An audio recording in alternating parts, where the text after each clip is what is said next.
ঢাকা আন্তর্জাতিক বাণিজ্য মেলার এবারের আয়োজনে রয়েছে ভিন্নতা। জুলাই গণঅভ্যুত্থানে শহীদদের সম্মানে মেলায় রয়েছে শহীদ মীর মুগ্ধ এবং আবু সাইদ কর্ণা সহ জুলাই বিপ্লব ও ৩৬ স্কয়ার। মেলায় আসা কিশোর তরুণ থেকে শুরু করে সব বয়সী দর্শনার্থীর আগ্রহ বেশি চত্বর দুটি ঘিরে। নারায়ণগঞ্জ প্রতিনিধি আশিকুর রহমান হান্নানের রিপোর্ট, জানাচ্ছেন আব্দুল মালিক। পূর্বাচলে চলছে ঢাকা আন্তর্জাতিক বাণিজ্য মেলার ২৯তম আসর। প্রতিদিনই বাড়ছে ক্রেতা দর্শনার্থীদের আগমন। পণ্য কেনার পাশাপাশি দেখছেন বিভিন্ন পণ্য ও ব্যতিক্রমধর্মী সব আয়োজন।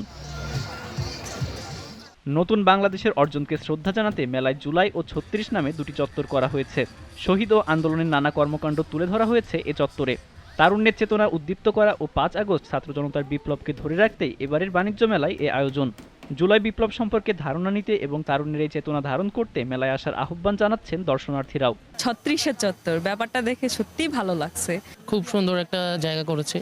জুলাই চত্বর, কবিতা আছে, ছবি আছে। এই অবদানটা যেভাবে সুন্দরভাবে বাণিজ্য মেলায় যারা ফুটে উঠছে তাদেরকে অসংখ্য ধন্যবাদ। ইয়াং জেনারেশন যারা হয়তো অনেকে জানে না এইসব বিষয়ে, তারা যদি এটা ভিজিট করে আল্লাহর রহমতে ইনশাল্লাহ সবকিছু জানতে পারবে। গ্যালারিতে স্থান পেয়েছে ১ জুলাই থেকে ৫ আগস্টের দিনক্ষণ ও ঘটনা সংবলিত বিবরণ। গণ অভ্যুত্থানে শহীদ আবু সাইদ, ফারহান ফায়াজ, মীর মুগ্ধ সহ নানা লেখা ও ছবি স্থান পেয়েছে চত্বরটিতে। শহীদদের নামের যে লিস্টটা আমরা পিছন সাইডে দেখতে পেরেছি, তো এটা টাঙানো হয়েছে। দেশের বিভিন্ন জায়গায় বিভিন্ন ধরনের গ্রাফিটি ছিল, এইখানে সবগুলা একত্রিত করা হয়েছে, যা দেখে আসলে আমাদের সবার অনেক ভালো লাগছে। পূর্বাচলে বাংলাদেশ চীন মৈত্রী প্রদর্শন কেন্দ্রে শুরু হওয়া ঢাকা আন্তর্জাতিক বাণিজ্য মেলার এবারের আসর চলবে ৩১ জানুয়ারি পর্যন্ত। আব্দুল মালেক, জিটিভি নিউজ।